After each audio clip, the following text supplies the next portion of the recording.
there, folks. Hi there. This is finally another episode of Würfel Cast. It's Yep, been a while, it has. but we're back. We'll try to get back on schedule from now on. That would be lovely. At least until Eurovision. Oh, yes. Again.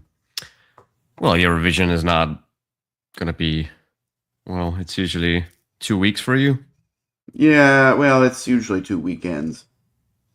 But we can worry about that in May. We've still got all of March and April before then. Yes. But right now, we're going to get into this episode and going to talk about some stuff. We're going to do so we had a bunch of games we didn't talk about last episode about Dice Tower Cruise experience. Oh, yes. Well, yeah, it's been a while since the cruise, I know. But, I mean, Yes. talk about games, and games don't age that quickly. There's still, a lot of these games are still relevant, rather new. We played a lot of newer stuff, so it's still quite new and fresh to talk I hope about. you still have a list because I've moved on from Dice Tower Cruise well and truly. Although we are booked for the new one next year, finally. That finally came through. So I see. Yeah, I do. I cleaned up. I checked what games we talked about, okay. discarded them, and I think I should only have the list of games that we haven't talked about. And All of right. course, Thesaurus was out of. Yeah, 'cause we talked about it. Yeah. It was a great point in the video when we talk about Thesaurus. We all remember how great this game is. Mm-hmm. I've thought about it many times since then. And it's not a word game, and it's not a dinosaur Thesaurus. It is not. Well, anyway, before we talk about games, we're going to talk about some shows we have watched. Watchers Babble here. Let me now switch to this one. And it's not Mortal Kombat 2. I saw the trailer. It doesn't look great. Well, I don't know. It actually kind of does, but well, it feels like they're a little bit cheeky, or I don't know. It felt weird when I watched the trailer. okay. Well, that's all right. We can wait and talk about that one after we've seen the movie. Yeah, if that ever happens. yeah. Anyway, Kyle. Well, so what's I've been in your watching. mind? I mean, mostly I've been catching up on One Piece finally, but I what see. I've been watching that's newer is I recently, because I've been traveling a lot lately, and so I've had a lot of time on planes to catch up on stuff, and so I watched the Disney Marvel show Wonder Man. Okay. So Wonder. it was actually. Man. So I'll start out by saying it's pretty good. So this is not a superhero I know anything about, and honestly, this is the least superhero show you will watch because it is more about some people trying to make it in Hollywood than superheroes. The one on the right happens to have some superpowers that he's kind of suppressing for reasons that are talked about in the show. And he kind of comes into his own by the end of it's a short series, I think 8 episodes. But the one on the left is Ben Kingsley, and he was if you remember from Iron Man 3, he was the actor who was hired to play the terrorist, the Mandarin. And so about halfway through the movie, it kind of twists, and then there's a different villain. And so he's kind of, he's in Hollywood also trying to make it, and he comes up and people are like, wait, didn't you used to be a terrorist? And he just adds a whole new level to the show. I think the sort of connection between those two is very good. The script is very much, the story is very much different than what I think you would expect in a superhero show, and because of that, it really stands out. It's probably the best Disney Marvel show since WandaVision several years ago. Mm-hmm. And I really enjoyed it. I do wish, I wish there had been a little bit more superhero in my superhero show, but for what it was, I really enjoyed just watching these two actors kind of play off each other and enjoy this world. And I'm hoping there will be more in the future because this was quite enjoyable. I see. Yeah. I know. I haven't watched a superhero movie in a while. Let's say I got tired of them. Many of them were not great. Well, That's for some true. people they might be, but at some point I was like, okay, there's just too many uh, plots and twists and whatever. I'm like, no, I don't care. It's not my favorite genre. I mean, I Well, like more of a sci-fi. Well, I don't like sci-fi in board games that much. I like sci-fi shows or fantasy shows, so more of that, less of superhero. yeah. Well, you might enjoy this one then because it has very little superhero in it for a superhero show. Okay, okay. I'm sorry. Itchy nose. Uh, well, for me, you know me through and through. You know me well enough to realize that I'm going to talk about an anime. No. Shocking, yeah. Anyway, yeah, I watched a bunch of new anime, and there's quite a few that came out are still like in the first season, second season, whatever. And there's a bunch of um, great anime and a bunch of anime coming in spring or summer, like the new seasons of very popular anime. So it's going to be a great year. And this one is a new one. It's really well done. I think the studio is Mappa, and it's called Sentenced to be a Hero. See, Okay. there's also a hero. There we But go. yeah, I think it's Mappa Studios should be. Yeah, and as you can see, the art and the style, it's really great. It's a lot of action, a lot of gore, blood, whatever. So basically, the premise is that there's not still much known. There is a lot of mystery, Hmm. but there are people so you can be a criminal and they lock you up and you can get a death sentence, but there is one sentence worse than having a death sentence, and Is it to be a it's to hero? be, yes, it's sentenced to be a No. hero. But heroes, yeah, but heroes in this one are basically like puppets. They get missions, they have to follow them through. They have some markings or what some kind of a thing on them that, like, if they disobey, their head's gonna burst, but they will be revived.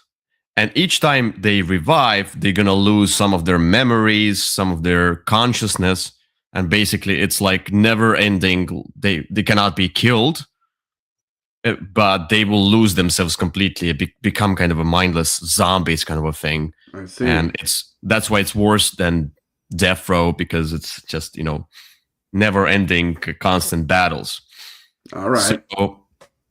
and there's that main guy. One of them is his he was sentenced, but there's hints that it was set up, and so he's trying to, he's doing his kind of a hero stuff, the missions, but trying to get back at that judge or whatever who sentenced him to this one.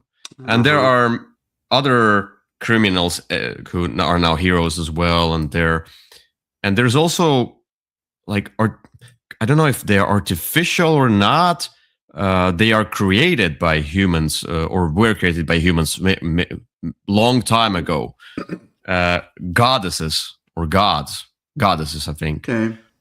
And yeah, he basically discovers a goddess and yeah, makes a pact with her. And now he must protect that goddess, and that goddess grants him kind of a cool ability. And she's the goddess Sure. of swords. So Huh. yeah, and I mean, this is the whole premise, and the rest is basically a lot of action, a lot of mystery. It's it's dark in a sense, and Mhm. really cool, really mature. And you can see the rating 8.4 is a very high rating for this kind of an anime. And I'm sure it's gonna get the Okay. second season, and Of it's course. really well done. All right. Well, I did, because I needed to catch up on One Piece, I signed up for a whole year of the Crunchyroll Premium. So I have access to lots of animes here. So I might start catching up on them. I also saw an advertisement for the next that time movie when I was at the movie theater the other day. So I might have to get back into that one too. Uh, That time? the time I got reincarnated as a slime. Oh yeah. The new season is coming. It's gonna have 60 Uh, plus episodes There and was some movie that was being advertised as movie. well. Yes. Hmm. Yeah, So, movie and both new season are coming out, and Mushoku hmm Tensei, the Isekai, like there's lots of those animes that hmm are just free run. You have to like Crunchyroll has been my new Netflix for hmm the past 1.5 years. So Yeah. No, really? yeah, I hadn't noticed. you don't know how many great anime, how many bad anime I've watched, and, Well, well, I'm still having fun. good. All right. All right, let's get to games. Sure. And let's get to recent plays. Let me get out of this. Oh, I reject all. Okay, Mm. great. So tell me, what have you played? Okay. Well, I recently I've been playing a game. This is quite a game, I'll tell you. A game arrived called Stone Saga, and it was from a Kickstarter or similar back in the day. This is Huh? quite a game, I guess I would say. Stone Saga, one word. Okay. There you go. So you kind of Oh are. yeah. I don't Mm-hmm. really even know how to describe this game, to be honest. But what you're doing is you are on this world and you're moving your hero around, and then you're going to do something. Now, the game kind of has some goals that you're trying to do, right? Each play session, you're going to be doing one kind of major goal, and then it'll have some sort of minor goals that you can do at various times over the course of uh, uh, a couple of play sessions if you want. But on your turn, it's very kind of open world and sandboxy because you're just going to say, well, okay, I know I need to have some food at the end of the day here, so I think I will go hunt beasts in the forest. And then you'll go to the hunt beasts in the forest deck and do that. Or, I really need some resources. I guess I'll dig around in this pit and find some rocks. And you're able to interact with things. There's an interesting system of making stuff where you'll just take two things and you'll say, well, these look like they would go well together, and you'll kind of line up their tokens, and it'll make a code, and you can look in this book, and if the code's there, it might give you something, or it might not, or it might say, these seem like they would go well together, but not in this orientation. Uh, and so you kind of have to. It's a lot of experimentation, not a lot of guidance. Um, what you're trying to do is just survive, and you have characters, and the one thing I don't love is your characters are constantly kind of dying. Not, I mean, they can die in like a task, but normally between sessions it'll say, okay, your characters get older. And then eventually they die, and you just kind of set up a new one, but that part's not as much fun because setting up the character is just rolling 4 dice and assigning them to stats, which don't necessarily mean anything. Mm-hmm. But the game itself is really interesting. I'm enjoying the world that I'm exploring. I don't really know what's going on. It's kind of like those early days of Seventh Continent, in that you really don't know what's going on. But this is more digestible than that. And I've had a good time with it. I worry that if I put it away, I will forget how to play because there's an enormous rule book and lots and lots and lots of things, lots of rules in this game. If you want to, and there's a good tutorial for it, right? I mean, you can kind of learn all the basic rules by doing a playthrough of the first session. But I worry that if you step away from it for more than a month, you won't ever come back. It's one of Hmm. those kinds of games. But I've had a great time with it so far. Okay, yeah. I remember this one. It was either on my SM preview list or anticipated list. It was somewhere there because it was like sandbox crafting game. That's It what it really said. is. Yeah, it's So more caveman I would like to surviving try it. game, but yeah, the only problem is I don't think you can just try it.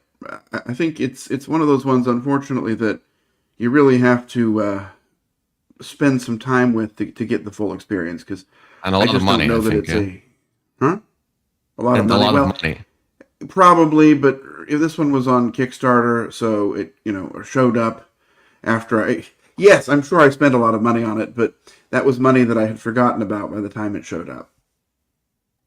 Okay. That's a fishing, right? Because you can go fishing.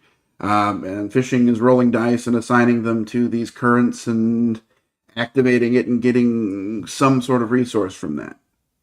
That's what you see Kind of there. like basically like Valheim as a Kind video of. game, but Valheim is more action. This one seems to be This one precisely is very about as, little as I action. talked about, like crafting, building, foraging. Yeah. Okay. I mean, you might hunt something, and there are big monsters that kind of show up eventually and will kind of run around, but they're not hostile entities. Although sometimes you have quests that involve experiencing them. Okay. Okay. All right. For me, well, I have an amazing game I want to talk about. It's a great game.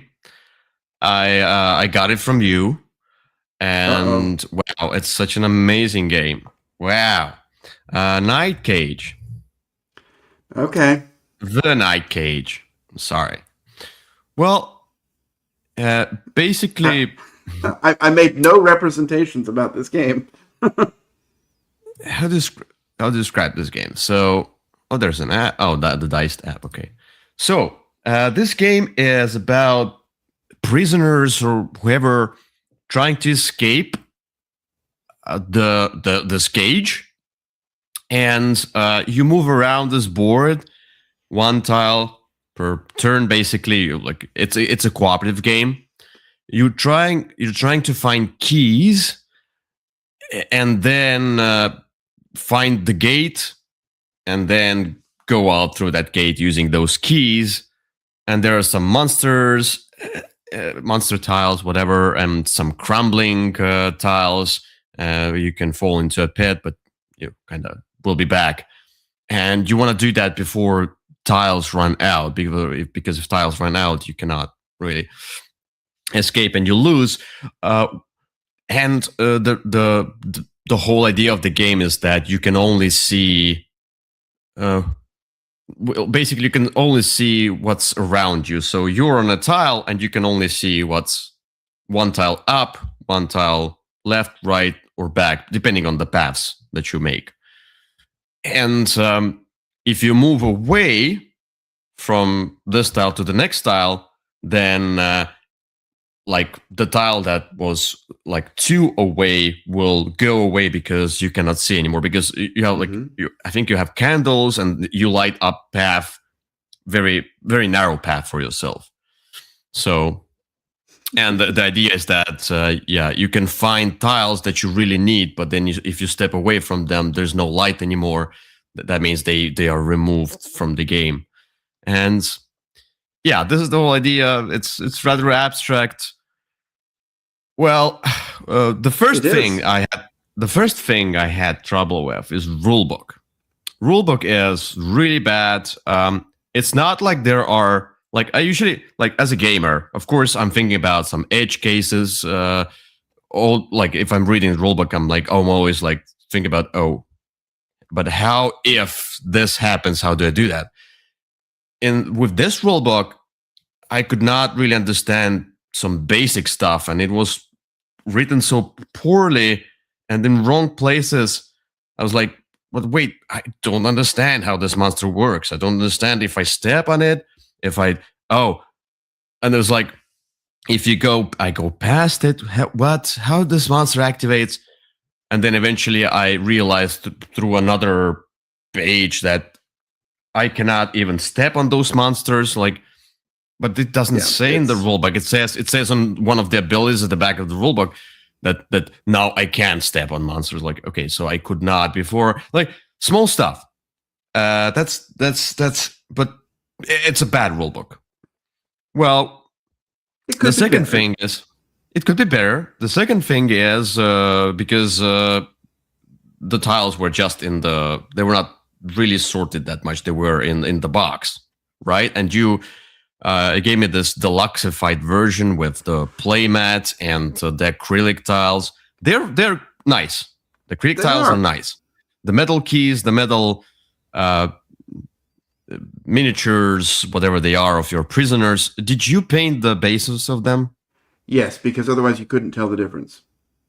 I see. Okay, so I thought, like, yeah, which was a great idea because it was like, interesting. Why do you need these other acrylic tiles of the images of your prisoners? I'm like, why? It doesn't make sense. Oh, it's because I think the bases were painted by you, not by I just got some little metal markers, and I think Victor did them. But yeah, because before you could not tell the difference between the figures. They all kind of look the same. Yeah. So yeah, the production is okay. It's nice. Okay, the deluxeified version, but the rulebook states certain amount of pieces, right?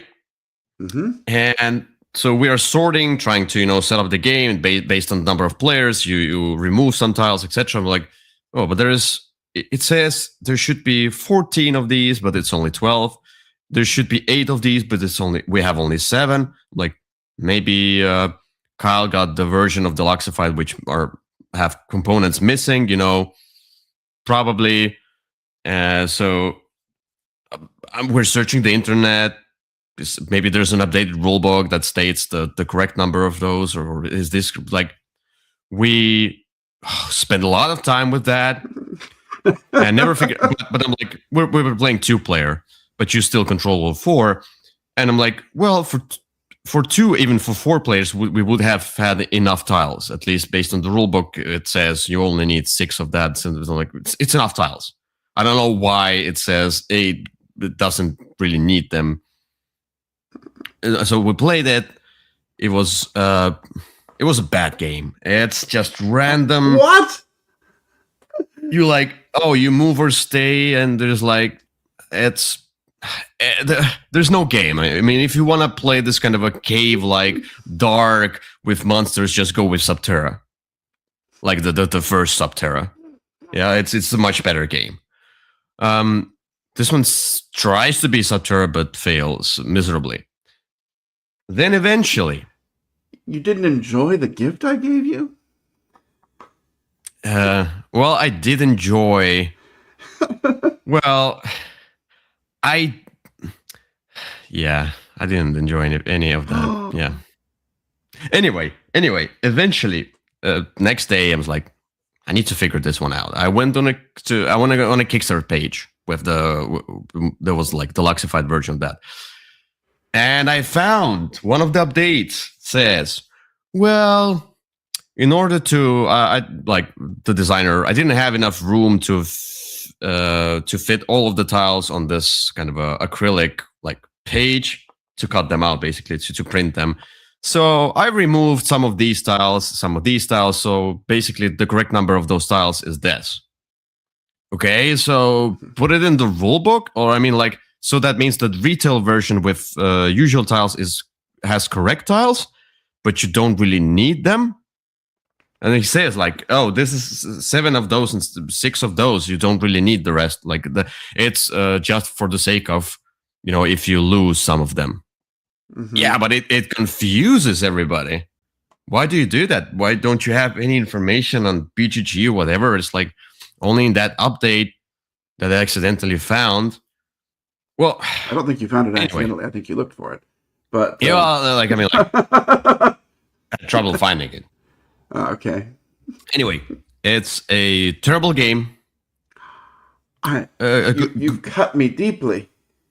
Good production, but I mean, like the deluxeified. It's cool in a sense, but unnecessary for this kind of a game because it's rather fast, simple, and for it being simple, it has a really bad rulebook that makes things more complex. Understanding this game, yeah, Night Gauge.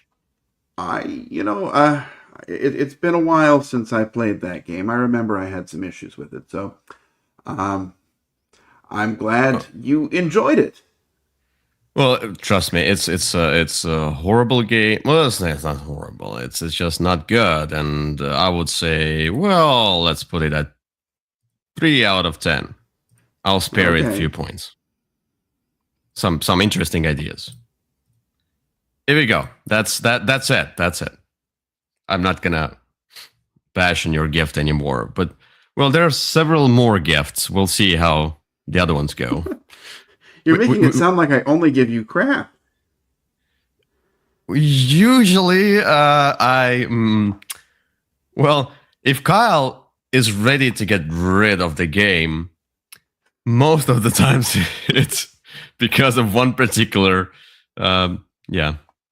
No, sometimes it's because I have a newer, nicer version. Yeah, sometimes, yeah. Well, we'll see. I know, but with some of them, I'm confident it's going to be good. This one, yeah.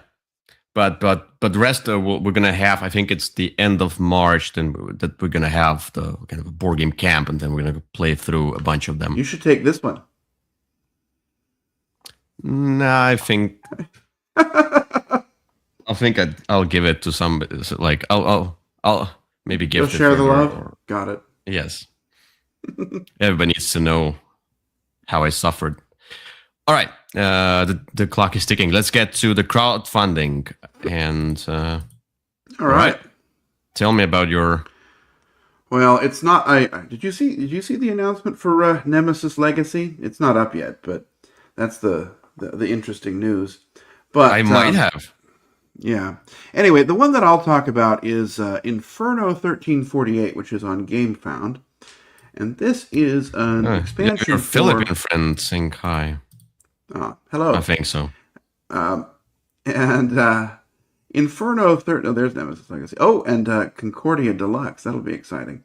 But Inferno... There you go. Yep, that's the one. Inferno 1348. So, a couple years ago, there were two games that were on Kickstarter GameFound at the same time. Dante Inferno and Inferno Deluxe. And I ended up playing and enjoying both of them at a Dice Tower West a few years ago. Inferno is the more Eurogame style one. This is the one where you're moving a soul in hell, and then that's going to determine your... they're kind of moving down to their circle, and then that's going to determine your action selection for the round. And while the game is not perfect, it has some issues, it's an interesting game. It does something, it feels very different than most kind of standard Euro games, that's for sure. And this 1348 is more stuff for Inferno. It's an expansion for it. It will add, it looks like there's a rats module, there's some sort of merchants module, and then I think more of the Guardians are you're gonna always have sort of two hell monsters that are doing something in the game. You're not fighting them. It's not that kind of game, but they're interacting with kind of the turn and action selection in an interesting way. So it's a couple more of those. It's a chance to get the the base game as well. And I pulled out the game yesterday and just kind of played through it again because it'd been a while since I played it. The game holds up. It's a little on the long side. That's the only problem I have with it, is it's a little long, but this is a good game. It's a nice production. It's not a huge box, although it looks like a big box is coming. Although looking at the pictures, the big box doesn't look that much bigger than the original, so hopefully it's just a little bigger. Now that is for those who don't own Inferno yet and want everything. If you already own it, you can just get the expansion for not that much. Also, this company does a great job, at least with Inferno. They put it up on GameFound in March. It'll probably be on your table by September. So they have a pretty good track record, which is good. So anyway, that's the one that I'll talk about today. I like the base game. I'll get more for it. Yeah, Yeah. But I mean, on 176 for if you want to get, you don't have the That base might be game a plus lot. expansion. Well, it's 176 plus Oh, but look, tax. go down one more. Yeah, but it's all in. But, Of but course, let's say, you don't want to but get let's say part. I don't have Inferno, so I have to buy that one, which is 176 plus 24% tax plus shipping plus tax on shipping. It's gonna be 250 at least for me. Hmm. It's insane. Well, you can They have always their try mine. prices. It's, Um, I don't care that much. well, All right. They should. All right. So mine is. Well, I didn't really want to. I don't know. I look at a bunch of them. Like, well, I don't know if I'm interested in any of them. So yeah, it's. Well, that Nemesis was not even Legacy up is the yet. one. Oh, It's not even up, but it's a campaign preview. It doesn't matter. It's already here, and oh. it seems to be Rob Davio added to the list of designers, and now we have like a campaign game. Well, the first Nemesis had a campaign book that you could play campaign through. Well, I never tried it, and but this one says live living consequences recharge packs compatible with Nemesis Retaliation.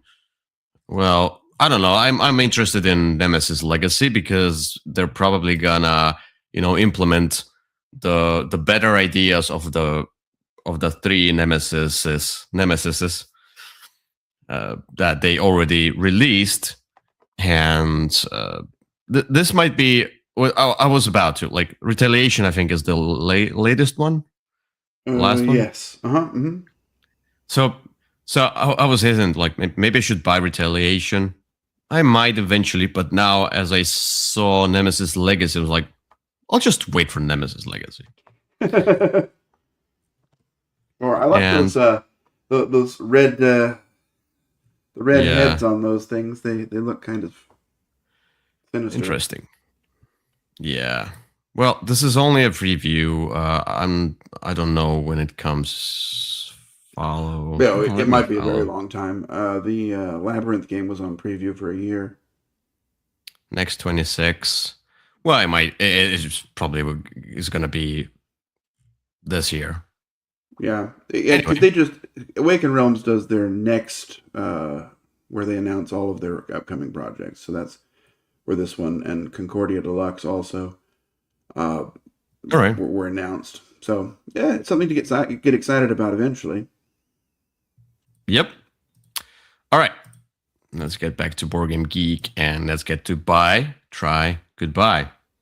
Okay, well, I don't really have a theme for today, although I have been. I've been traveling a lot, so these are 3 small games that you can easily take with you and that you have not played.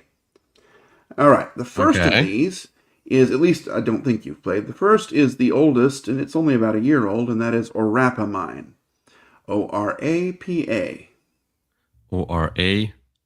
P-A. P-A? I think so, yeah. Oh, I see. This one. Orapamine is a deduction game, and what you're going to do in this game is somebody will have set up their shapes, and the other player is going to shoot. You'll say, I shoot a light beam into number 2, and then I'll tell you what it interacts with. So if it hits a flat side, it's going to bounce back. And if it hits an angle, it's going to go off at the angle and go over. And so, it hits a yellow and it comes out on side A. And then you'll know, okay, well, it encountered some yellow in there.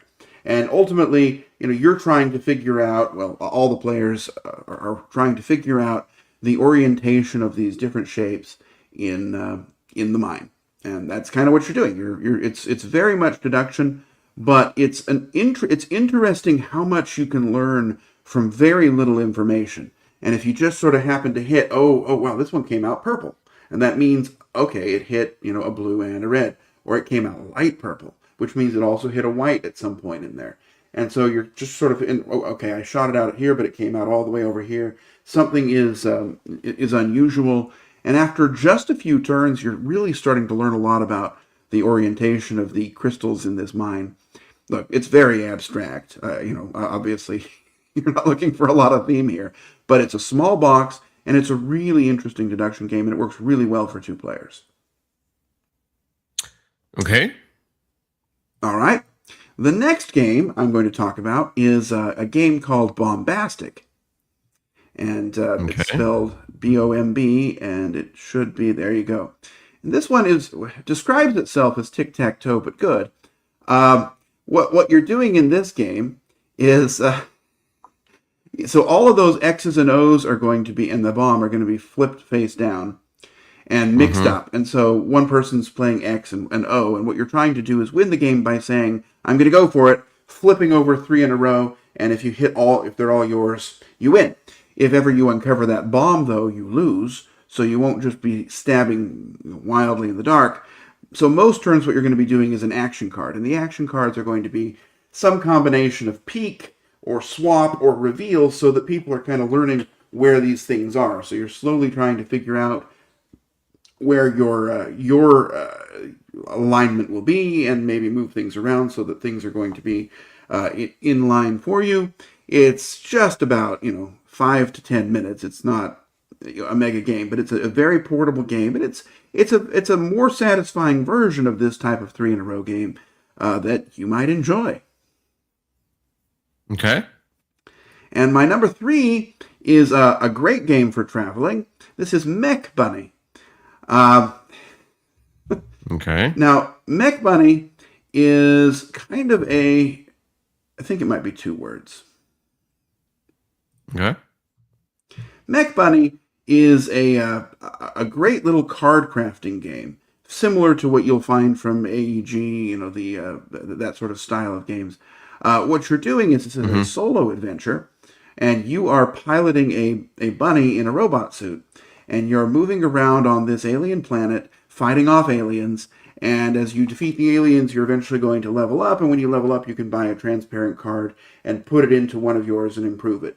You're going to play through, I think, they tend to be 3-episode runs. And each one's going to be about 20 minutes. It's not a great big commitment. You could also just play one if you wanted. And they have a lot of different difficulty, different challenges. Sometimes there's one where you're moving around trying to put out fires. And so you've got to transport these boxes, and those take up your energy, so you're less efficient. Or you might just be trying to eradicate all the monsters, or you might be trying to explore and get certain resources. A lot of different things going on, but this is a very small box, so it's great to travel with. And if you don't happen to have someone to play with, you can play with yourself in Mech Bunny. I can play with myself. Well, Yes. I see. Wow. Well, So there you have 3 small games that you haven't played before. yeah. Hmm. Well, all 3 of them are. It's hard. I mean, I'll. You sold me on I can play with myself, so I'm gonna go buy is not goodbye, but buy. Mm-hmm. Buy is Mech Bunny. Okay. It just sounds fun. Bunny in a mech suit. Now, try. Well, the first one is like battleship type, but deduction. You kind of shoot somewhere, but it has extra layers, not just usual battleship, where you also shoot and try to hit the figurines or the Tetris style stuff. Well, I think the what was it like bombastic? Mm-hmm. I That's think the tic-tac-toe bombastic one. sounds fun, like a deduction, a little bit like a memory game, and you said it's rather like 5-10 minutes, so it sounds fun. And so it's going to be try, and goodbye is then this Rapamine. I don't know. I just don't like this kind of Tetris like puzzles and stuff. Well, it's not. It's not really. It's a deduction, but It's very much a deduction game. yeah, I just it didn't sound that interesting. Okay. So we're gonna There you go have it. with Rapamines goodbye, Bombastic try, and Mech Bunny bye. There we are. All right, and we're gonna get to the. Let me see. Here we go. The topic of the day, which basically we're gonna just go with. Talk about some more games that we played on the Dice Tower Cruise. Some of them I played alone. Some of them we played together. Some of them you played, and not me. So I have a list of them. We're gonna try to go through them as fast as possible. Okay. Just briefly. And the first one is Feed the Kraken that I played. I think you haven't played it at all. No, it's one that I've always wanted to play. I have a copy here, but I've never had a group of the right size that have been interested in playing it. Yeah, so it's the premise of the game. It's hidden roles, and there are, I think, cultists, pirates, and sailors, cultists, and pirates. Yeah, of course.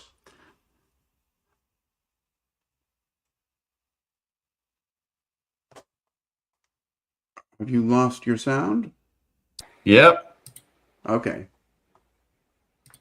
Let me see. Do you hear me?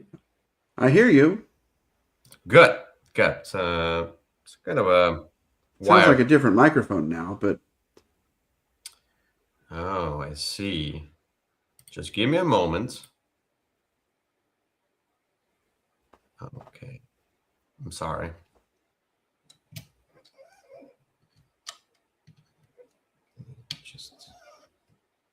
Here we go. Now it's the correct one. There we go. That's better. Yeah. I'm sorry. Anyway, Feed the Kraken. Yeah, you have pirates, sailors, cultists. It's hidden role. I played it 10 players. I think 10 players is too much. Too much chaos. And so basically, somebody's going to be a captain of the ship. And they're going to nominate some other people into like other roles. And then you're basically going to choose where you are sailing, not trying to reveal your motives too much. Well, and I was a pirate at that time, and because of like with 10 players, you as a captain, you nominate the the other two roles, whatever, who will then put the cards in, and then basically choose where to move. And you want to get to your side, to Sailor's Victory, Pirate's Victory, whatever, the Cthulhu stuff. And the problem is with 10 people, you nominate two, the rest 7 players are just, it's, I don't know, it's not that much fun. Then the game itself is fun.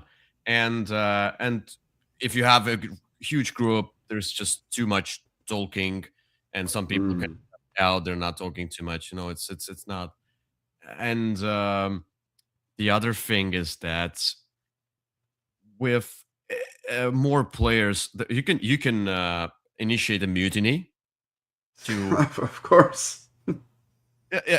So you can change the captain. I mean, that is what a mutiny does. Yeah, you are spending your pistols. You can get some of them back. You have your special ability as well that you can reveal and use, etc. But with 10 players, a lot of mutiny happened. So I would say 6 players would be probably perfect. Okay. Anyway, it's a deduction hidden roles game, and it's fun. It's not too long. I think if you play it with like 6 players, maybe 5, maybe I think 6, yeah, would be perfect.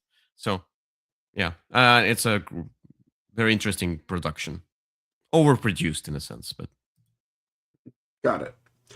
Well, it sounds it's one I would like to try at some point. It's kind of been whenever I have that type of group over, we usually the kids always want to go with something a little bit more simple, so we end up with a lot of the Resistance or Secret Hitler, which are very simple games, and I think this one has an extra couple of layers of rules that Eh, it's just made it difficult. It's made few. it difficult for me to get out with the groups that I have that enjoy this kind of game. Yeah, and then there are some tiles on the board that you get on, and then they can be good tiles or bad tiles. It's like extra couple layers, but yeah. Anyway, the next one is Flock Together, and well, It's a it just very looked cute game. yeah, it looked really cute. So I was like, yeah, let me try. So if Kyle can, it's can show this one to us. It's a cooperative game. You choose your check, and Yep. then you're trying to defeat monsters. But it's really it's it feels like a children's game. I more or less. You have some like it's children plus. I mean, like it's a little bit more advanced in some, but it's something like you can play as a family and just have Definitely. a it doesn't have many layers to it, and it's just very It is subtle very and like simple. Um, simple. Yeah, I have some issues with some portions of it. I wish, there's these weather cards that kind of come out and just make stuff difficult true, randomly. I true. Yeah. wish that those were a little bit more controllable. It's there's a rule. Remember, I told you we were going to forget all the time, which is to discard the top cards of these grub decks. That just is something that's very easy to forget. I enjoy the Hmm. characters, right? Somebody went through and spent a lot of time coming up with silly pun-filled names for all of the characters, and a lot of love went into this production. There's only one version. The all the deluxe components that you saw are what come with the game, including those bowls, which I guess had been thrown away from the version that was in the library. So it's a good game. It's well designed. It's just for me it rings slightly hollow when compared with some of the other cooperative options that are out there.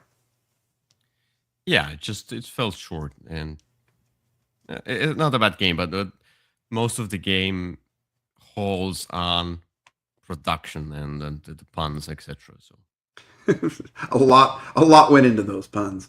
something to play with your children. And I think Kenny said the same. Like Yeah. said, if I Mm-hmm. would have a child, I would play that with them. Yeah. All right, forestry. Oh. Definitely a very different game and much more complex than Flock Together. Nah, really?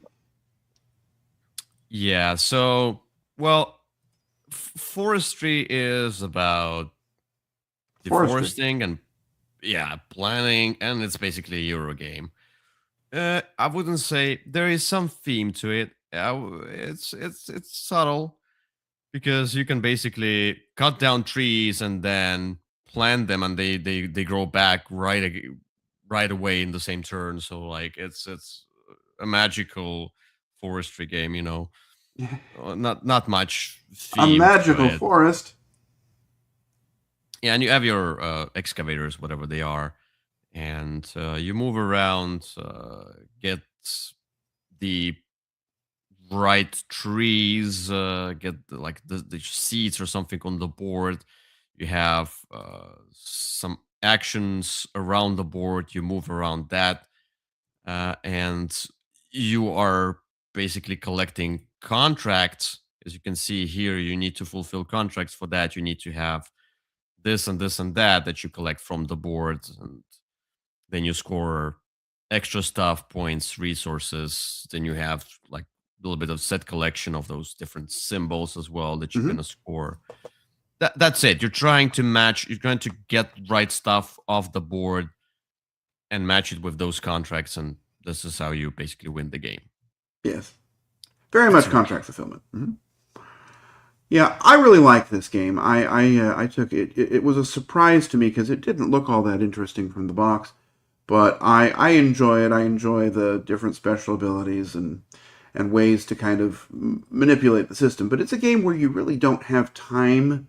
It's not long enough to let you really focus on any of the paths. So you kind of have to pick something and go with it.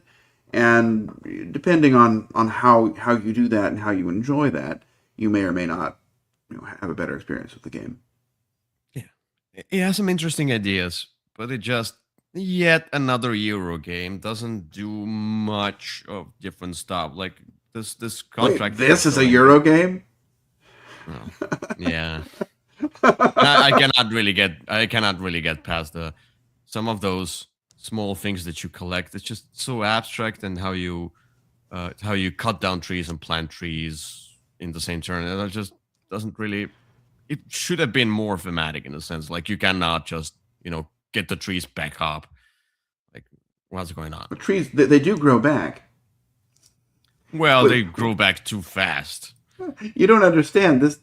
Each turn takes 150 years. Uh, Oh, so all my family is already yeah, dead, and it- and then I'm it fifth becomes generation. a Yeah. magical piece of heavy machinery that doesn't rust. Uh, anyway, yeah, I Yes. enjoy forestry, but I have enjoyed it more than everybody else I've played it with. So there's All that. right. Okay, so let's get through the next one. This is mine, Grand Central Hotel, Skyport. Sorry, I don't know why Grand Central Hotel sounds better. So Grand Central Skyport, um, it's a fine game.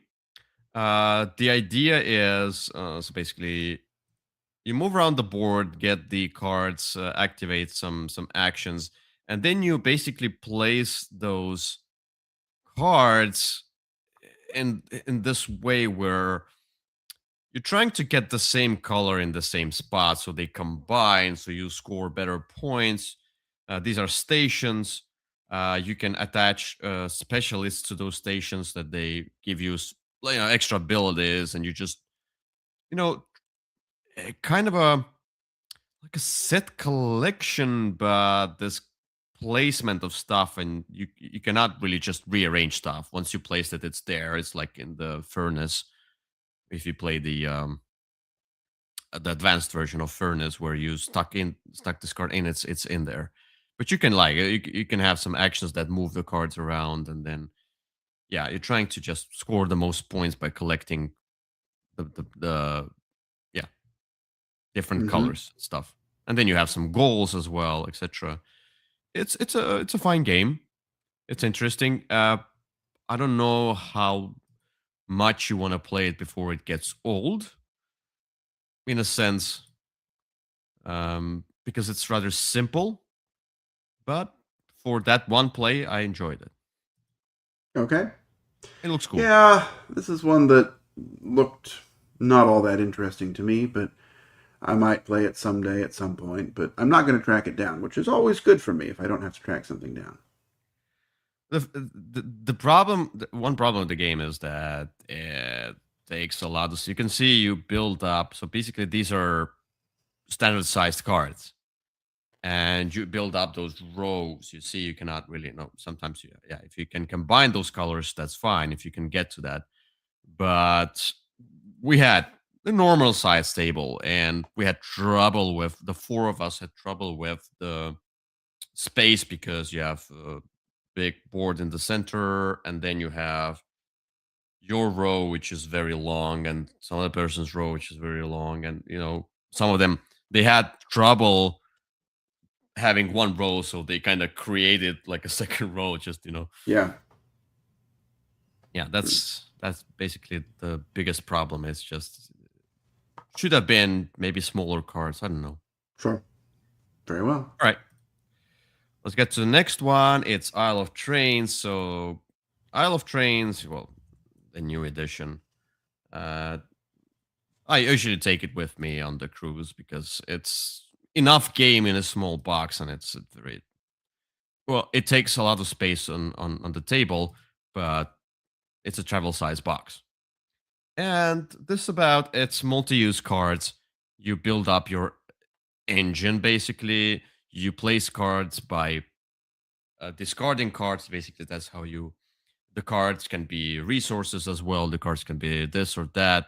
If you basically if you put the card, let's say, as a resource into another person's train, you get the benefit. If you put it in your own, you don't get the benefit. But by giving them a card, now they have that resource, but you got all those benefits. And one of the problems is that you need more cards in order to play more cards. So most of these are through other people's trains that you put the cards in, and then you have those passengers. Then you basically get those passengers to these locations, and the central board is basically the map. And these are like contract cards, let's say. Hmm. It's not a long game. And you can upgrade. So some of these wagons can be upgraded. Let's say they are level 1, but let's say they're level 5. And the cool idea is that I can upgrade all the way from level 1 to level 5, you know, and Sure. I have to pay. So level 5 needs 5 cards to discard, level 1 needs 1 card to discard. And in order to upgrade, I don't have to pay 5. Now I pay 5 minus 1 because I upgrade from level 1 to That's level 4. 5, right? So yeah, that's 4. Total of 4 cards. So this cool idea, and you only have that much engine power, so you upgrade your engine as well. So yeah, I like it. It's not amazing, but it's good enough for me Okay. to carry it around. All right. Yeah, I haven't played that in forever. So the version I played was the small card deck. I also I had the previous version. Then I backed this one, or I don't know. Hmm. Anyway, next game is Lufir that I played. You didn't play, but I mean, you know this game. But I've played, so yeah. Yeah, you played. It's a game about musicians. It has some theme in it, but it's a heavier Euro game. Hmm. And the premise is you are building, repairing instruments, and then putting them in this orchestra spaces to basically to score points. You have different spaces, like different small mini games. Here you roll dice to get something. Here you get the new contract. Here you get famous musicians to help you out. And you have workers, which are basically numbers, discs.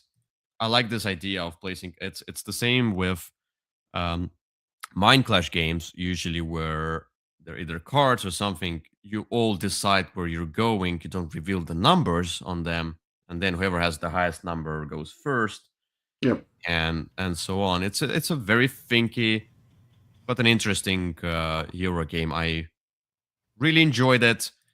I don't think you can see how busy it is. I don't think I need to own this. This is something That's fair. I'd play once a year and I'll be satisfied. As a musician myself, I have bachelor in classical composition, so it kind of interested me in this theme. But I would say the theme comes through sometimes. It's not very strong. It's on a heavy. It's a Euro game, heavy mid heavy, maybe a Euro game. So there's a lot of abstractions there. You know, get this contract, get this contract fulfilled, so you can. And there's some chain reactions and resources how you get them, so you can get the most out of it. Min maxing. That's it. Sure. Yep. I like this game. I like it at smaller player counts more because this is one that can really grind to a halt as people are trying to sequence things. Because the order you're going to set things up really does matter.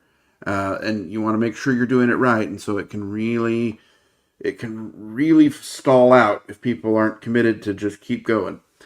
So I definitely preferred it smaller player counts, but I really enjoy this game. So Ah, yeah. Because the first player basically decides I will activate this spot first and this, and if you mess up, you don't have enough resources for that spot, and you like, yeah, there's a lot of thinking about. So I should do this first, and there's a lot of extra layer of that. I hope that person activates this spot right, first, right. so I also get the benefit, and then I get my chain reaction going, and the extra layers and Yep. extra layers. Okay, all right. Next game is Misfit Heroes. Oh, Is it yours? I don't. well, we both played it, remember? No, I didn't play it. Yes, you did. In fact, I made you learn the rules, and we played it at my house. Ah, this one. Okay, Uh I huh. I totally forgot about that one. It's such a forget. Oh yeah, and the setup you were away while we made the setup of this game, and it Yep. was so much fun. We didn't really understand. Like we're so basically for this one to set up the game. So it comes in, and now you have to. So there are sleeves that you combine with the cards, and you do that randomly. But you have to put all the sleeves and all the cards together before it. Let's say there's 100 cards, you have to do that. And at first we started doing that, and you can see there are banners which are red or blue, and then we put like it says like just grab a sleeve, put this in. It's done randomly, and Hmm. eventually, if you want to, you can take them all out and put them in other sleeves and mix and match however you want. But we were like looking at this. You can see this purple here. It's basically when you combine a sleeve that has this Red and blue. red with blue, it becomes purple. But it for us, it looks misplaced. It looks wrong. And so yes, so we started taking them out, thinking about, oh, we need to match the blue with red. So we went back, and then we realized, oh no, it should be like that. So we went back and forth. The game itself, I don't know if you can explain. I barely Basically, you're remember. gonna you're making a grid. I think it was a 4x4 grid. You're gonna play a card, pay its cost, and then activate its various effects. And they're going to activate based upon different conditions. And Ah, and yeah. then you're gonna try and complete. If I have four blue, then I can take this for four of this. There's a resource you're gonna get. If you have enough, you can buy these point tiles and really, the game is about weird combinations kind of going off and re-triggering each other. But more of the fun of the game is seeing the silly characters that result. Um, and Yeah. and that's kind of all of the game. The actual gameplay is kind of boring, and not all that. It's just really not all that special. It's just play a card and do what it says. And the fun of it is, okay, well, this card, I can see. instead of being this way, it's this way, because these two sleeves went together. And I think there was a good idea. That sort of card creation piece, that seems like a solid idea. The problem is that the execution and the final game that was built around that doesn't feel all that compelling. Yeah, it felt like there's a lot of trouble you're going into for such a simple game. There's different activations on cards that you get. Some of them you activate this way, some of them you activate this way. There's a little bit of that placement stuff as well. If this is next to that, it can activate this.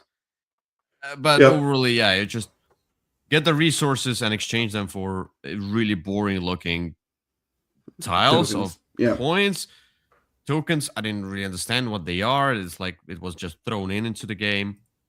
Yeah, and you combine cards, but I would have rather like you gradually combine cards, like in Yeah. Mystic Valley, whatever, and not just combine all 100 cards together. And then, Yeah, the are you setup really rules. gonna shuffle this up? Well, and then shuffling cards and sleeves is difficult to begin with. So I don't know. The game feels like someone had a really fun idea about combining the cards, and then said, "Let's make a game to kind of house this idea." And that game feels a little bit limp. Yeah, I mean, but when you take the cards, let's say you want to have new combinations, so you take the cards out and put them in other sleeves, etc. You mix them up. The game is not gonna change much. It's No, such a small change. Yeah, different cards, but it's basically it's gonna be this very same experience. It just yeah, this ability on that card now. Okay, that's right. so Yeah, nothing really changed. yeah. This one's kind of forgettable for me too, unfortunately, because I wanted it to be good, and sadly, I don't think it was. All right, let's get to the next one, which is I can see you money. really remembered that game too. Eventually, yes. Mm-hmm. I mean the yeah. The Misfit Heroes. Yeah. Once you started talking about them, like, oh, I see. Mm-hmm. Yeah. That's why I hate this game. It's like the hate came back. Okay, this game is about basically, oh, it's an old version. I don't know what's the new version, but anyway, you are exchanging cards from your hand with cards from the center, with piles of cards from the center. Yep, Like you have a pile of cards, you put it down, and then you take the pile from the center, and you're trying to get the correct combinations in order to score points. Well, it only yep. has this old images. I don't know why. Okay, I don't. Well, the game isn't all that different. The new ones just have animals on them instead of dead presidents. There we go. It's still. I don't know. No, Anyway, that's yeah, that's the whole game. It's just the game's been getting around forever. combinations. Yeah. Let's just move on. Yeah, it's okay. Origins. I like it, but I don't love it. It's in the middle for me. Origin story. This is the one we play at your place, Yep, and this is a superhero trick-taking game. that's right. Wasn't really. Why there's no normal pictures of the game? Come on, guys, make good pictures. Anyway, yeah, you're playing tricks. Yep, Playing tricks, trying to get tricks, and then eventually you get more and more tokens, and more abilities on your superhero to become more powerful, and yeah, so you can win more tricks, better tricks, etc. It's fine. hmm It would have been more fun if it would have been um a co-op game. okay. Like a superhero cooperative trick taking game would have been more fun for me. And trick taking is not one of my favorite mechanisms, so I found it So, so fine. you would have It's preferred a different game. yes. Well, in a Okay. sense, yeah, yeah. But it was fun exploring it, I and enjoy it looks Origin interesting. Story. I've every time I've played it, I've always enjoyed it more than everybody else. I like trick taking games, and I've come to like them quite a lot. I do think there might be too many trumps in this game, and just because the game really can depend because you don't play with all of the cards. It can really be swingy if somebody happens to have just all the trump cards. They can kind of ruin some of the powers. And I find the power portion and sort of the changing rules can be is more fun than the actual trick taking. The trick taking is fairly basic. Yeah, yeah. So basically, each time, yeah, you get a new power, then you have a limited number of tokens, and those powers need a certain amount of tokens. So Yep, you have to kind of decide what powers you want to activate this round. So that's right. that's an interesting idea. All right, let's get to the next one, which is pinata. Let's not talk about pinatas. I don't even remember. Yeah, it's a trick taking game. That's basically it. I enjoy it. I think it's a little bit on the long side though. Primates. Um, well, oh, I see. See, I started talking monkey. This is it doesn't even have any pictures. Interesting. Yeah, Well, there you that is go. interesting. Uh, yeah, this is a roll and move game. It You is. roll, you move your primates, you move up those trees, you get some resources, you get the primate cards. It's set collection, if I remember correctly, and you're trying to Not get really. or not. It's environments. You're trying to get each of the different primates. When you get up to the top, you'll collect the top one, and it's just going to be worth points by itself. And then Okay, I see. I ultimately, see. it's possible if you can get enough resources, you can buy one of the more the extinct primate cards that tend to be worth more points. But you also have to have landed on their spot in order to get them. It's probably a great game to play with your children. Learn about primates. It's not an amazing game. Now, I enjoy the game. I do wish I find I have some issues with the resources, which can come out very randomly. I wish that were a little bit more predictable. And then there's also you're going to draw these environment cards at the end of your turn, and there's way too many that say just shuffle up the bonus cards, and those ones don't Yeah. put any resources out.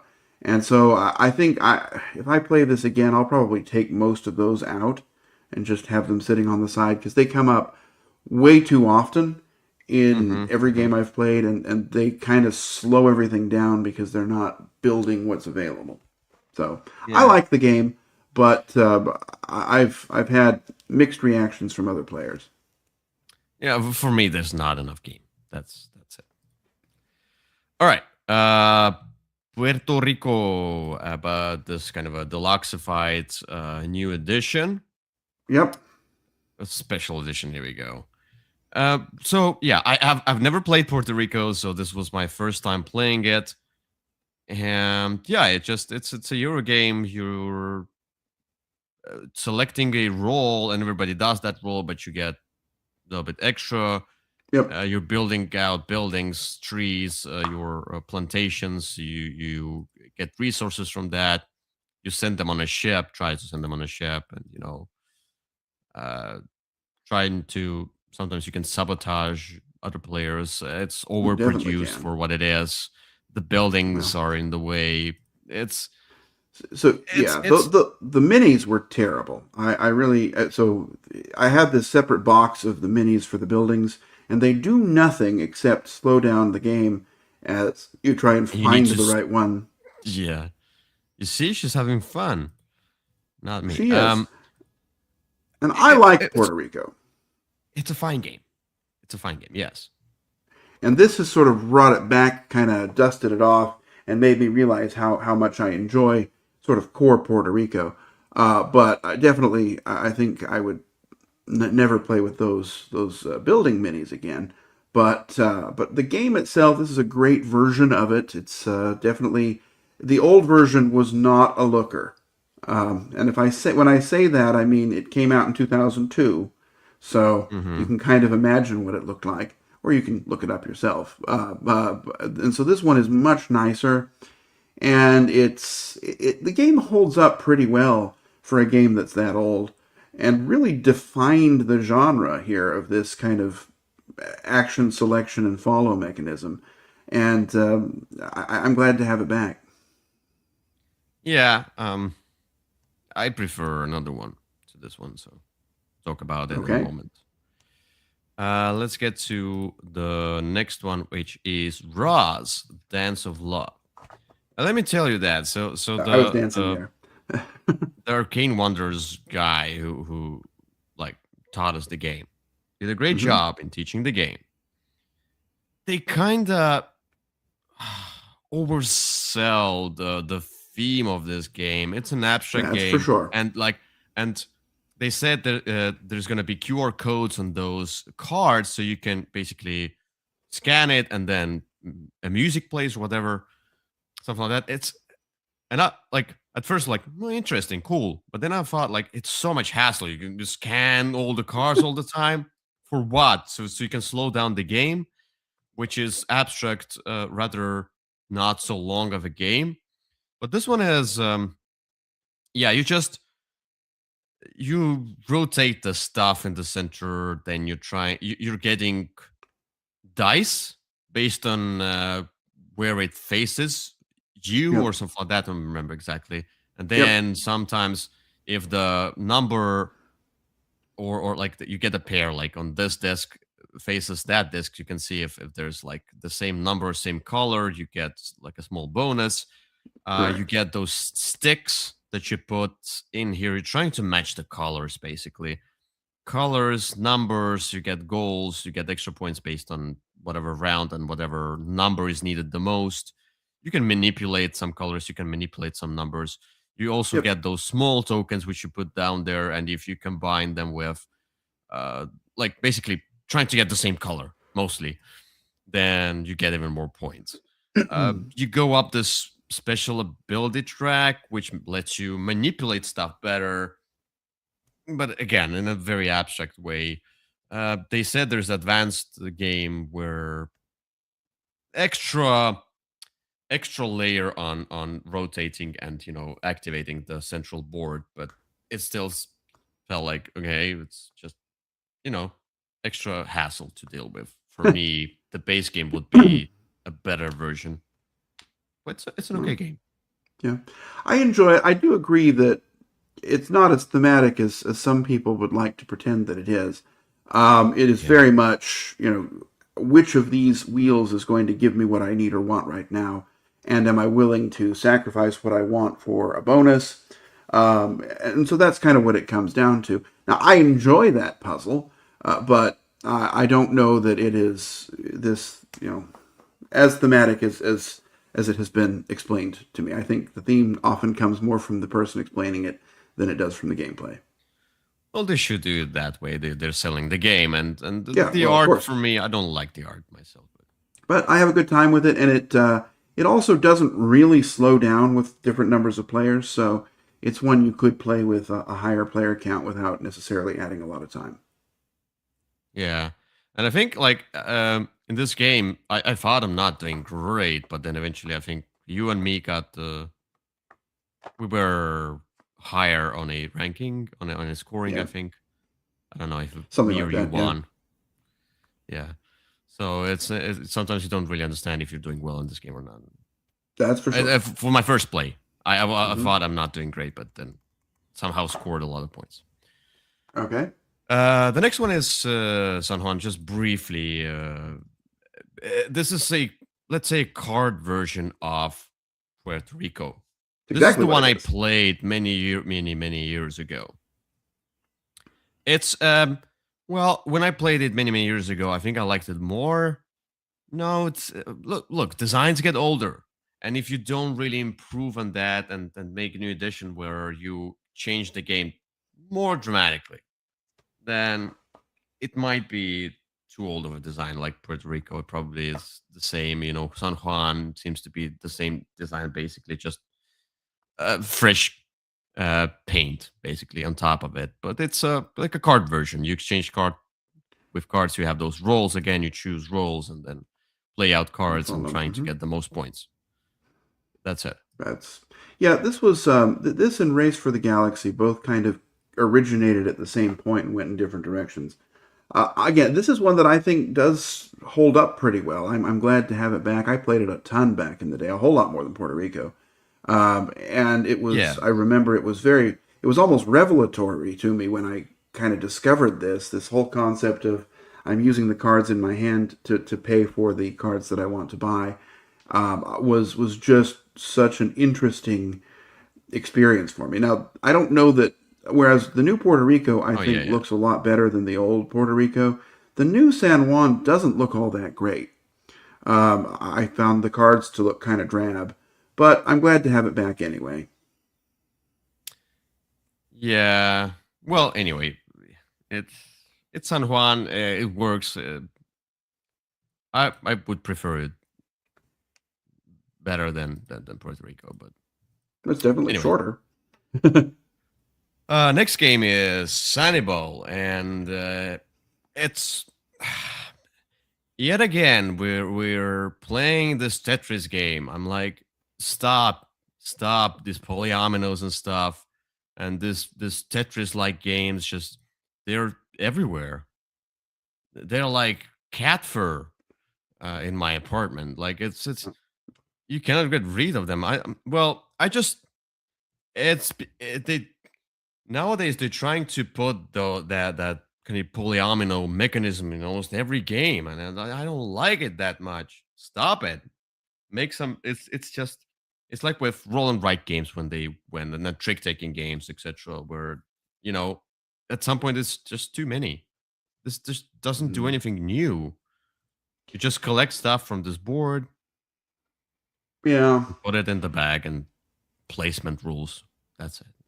I, I found this one to be kind of boring, unfortunately, and I also didn't think it looked all that great. The artwork was fine, but the scoring, the different ways things scored, weren't all that interesting. Uh, I, you never really had much incentive to go ahead, right? It's trying to do the time track thing that's been in other games, but in those, sometimes there would be something really good that you could get if you went ahead. Here, I don't know. It was just Mm, I didn't hate the game, but I didn't think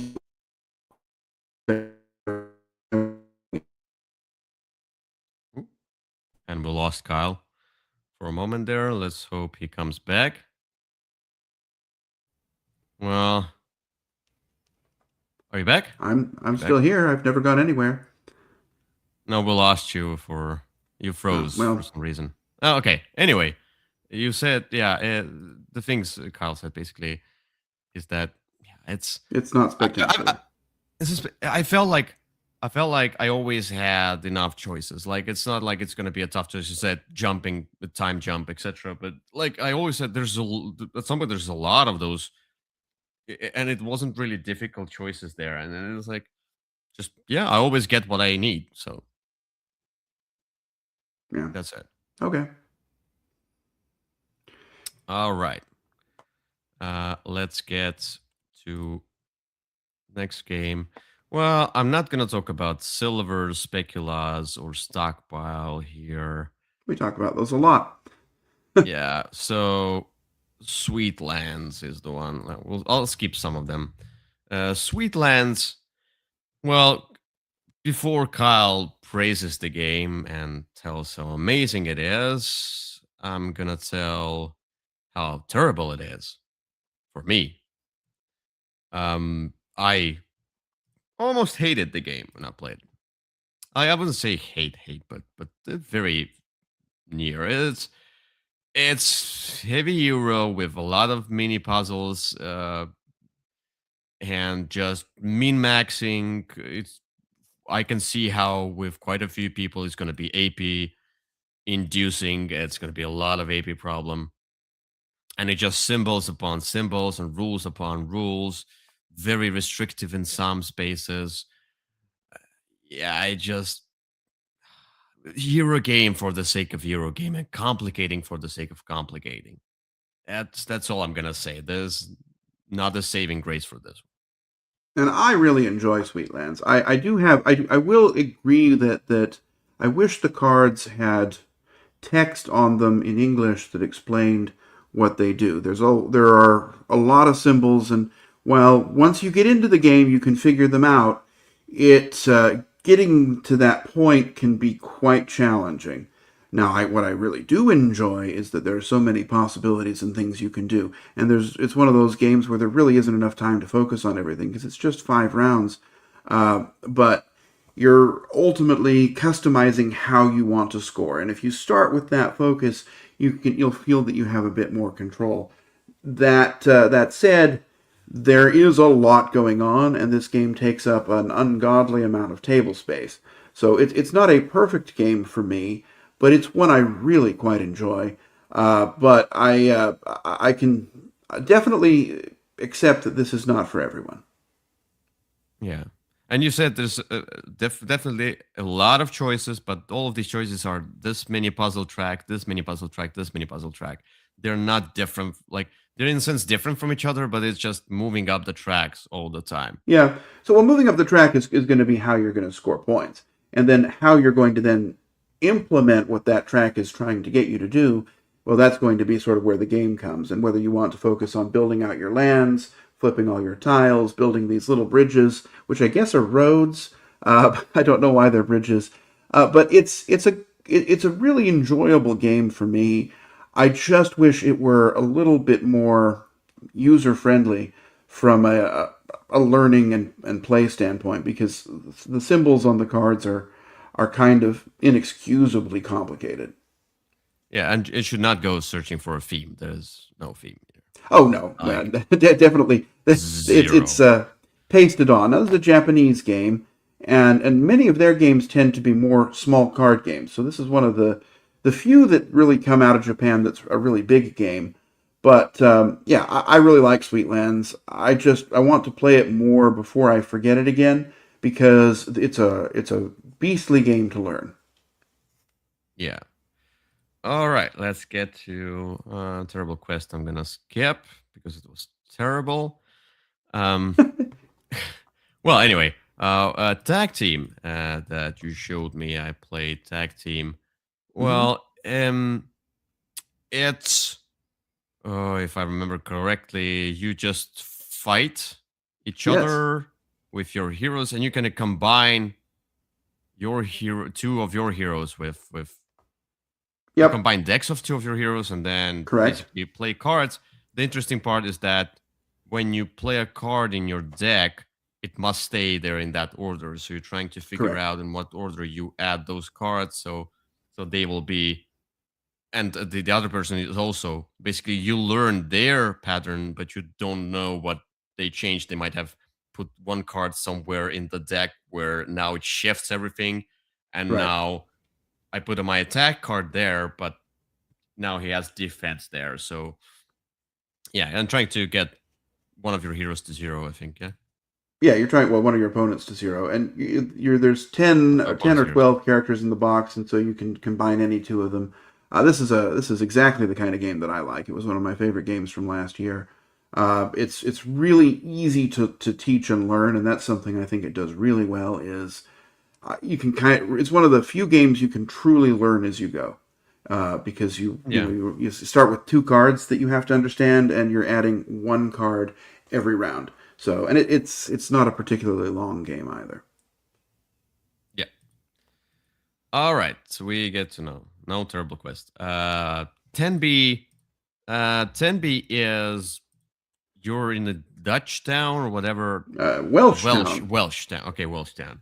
Yeah, and you are building up the streets.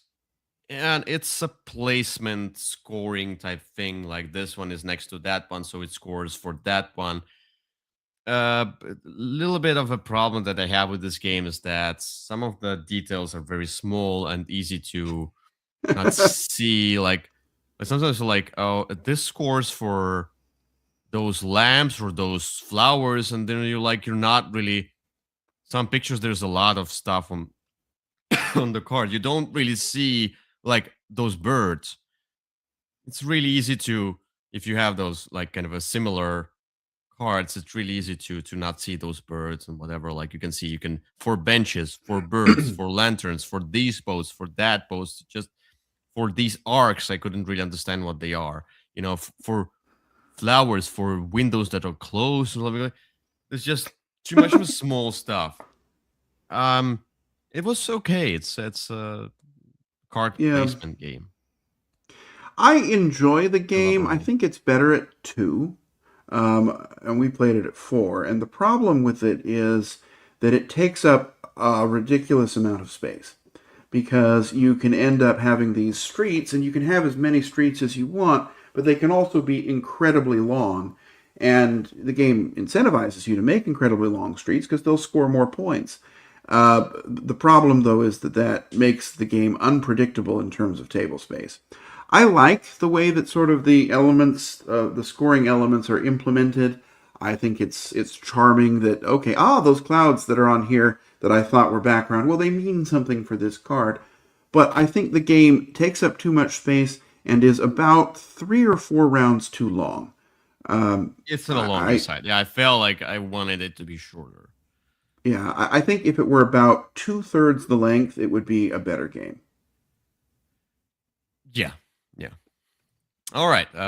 Next game. No things and rings. Well, let's do two last games because I'm not going to talk about Vantage that I Okay. played there. Unmatched Adventures. It's new to me. Unmatched Adventures. Not Teenage Tales. Mutant Ninja Turtles. Teenage Mutant Ninja Turtles. Teenage Mutant Ninja Well, Turtles. yeah. When I played Unmatched, it's just not my type of a game. Uh, you like it's go back and forth, fight each other. I'm not into two-player fighting games. Now, this one as a co-op game, I think works much better for me. So we were turtles trying to fight Shredder, and it was Hmm. extremely difficult. I think we lost, but No, we it didn't. has this. We won the game, and we won it just barely. I think we lost. Nope. I No, don't we did remember not. anyway. We took out Uh, Shredder, but we were both almost about dead when it happened. let's see. Anyway, it doesn't matter. Yeah, it's not an easy game, and so you can see those different That's the other circles. side. Basically, Hmm. oh, the other side doesn't matter. It's basically you have your own cards, and the line of sight is based on if I'm standing on the orange color, I can see other orange spaces. Yes, something like that. Yep. And yeah, the villains have their turns and they wreak havoc. And there are some like mini bosses and the boss, at least with Shredder and Rock and Bebop and Rocksteady. Yep. Bebop and Rocksteady. Yeah. So yeah, it was fun. I Yeah, don't it's a know how really much else. simple cooperative system, and I think it does well. This is a game that I've talked about this one a lot. I love unmatched head to head. That's my favorite way to play it. But I find the cooperative versions are really good because it lets you kind of. It's the same thing I have with Ashes, right?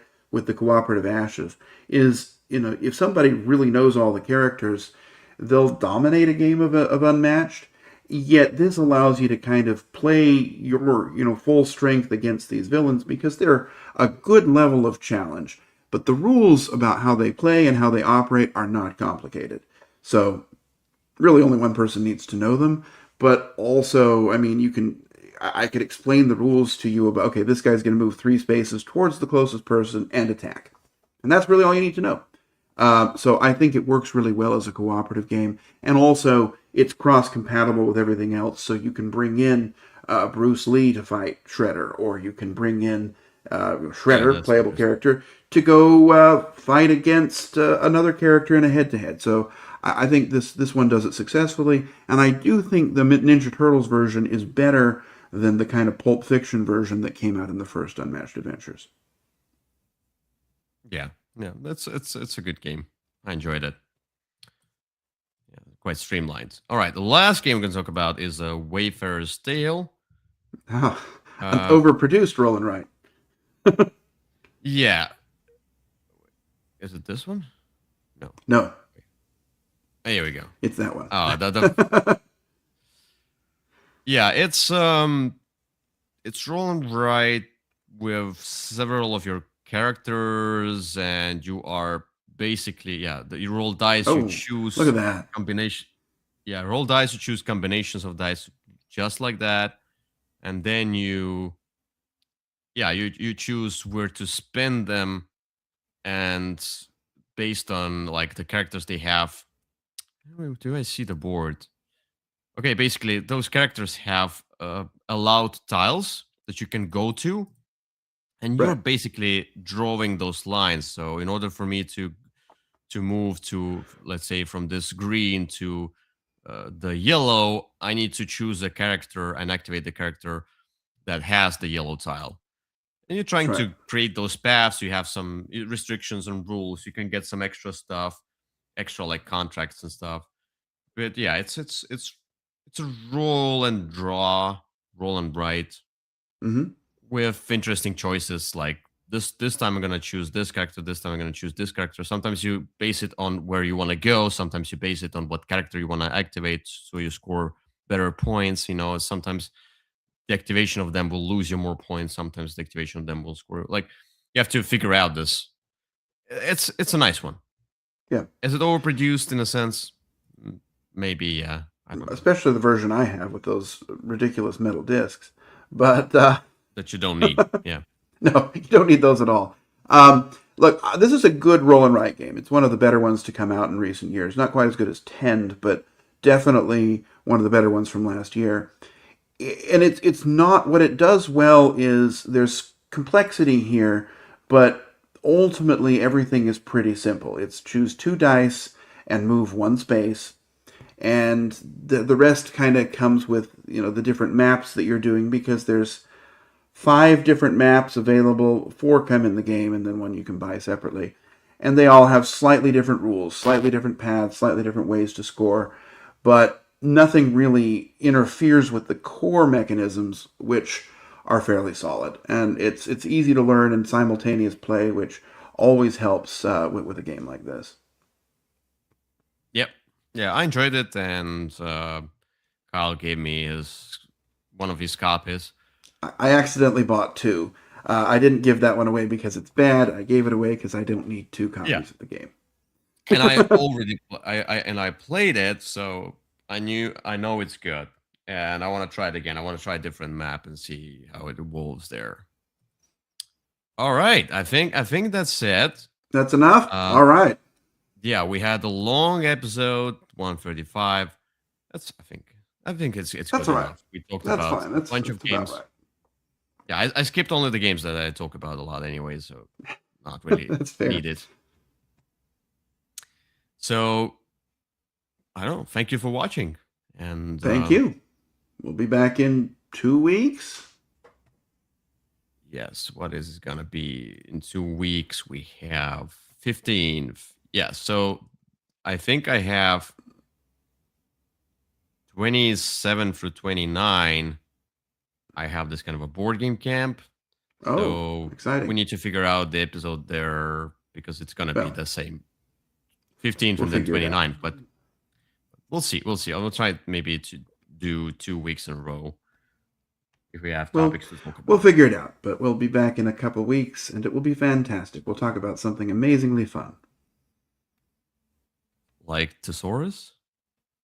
We've already talked about it, but if you want to, we can have the whole episode about Thesaurus and talk about strategies, how you can get better in this game, how you can. I don't think the game's worth that much attention, but we could try to redesign the game and make it a good game. Sounds like a lot of work. It could be a fun thing. Episode about redesigning games and how can we change them. Well, that might be an interesting one. All right. All right. Have a good day. You too. Bye-bye. Bye-bye.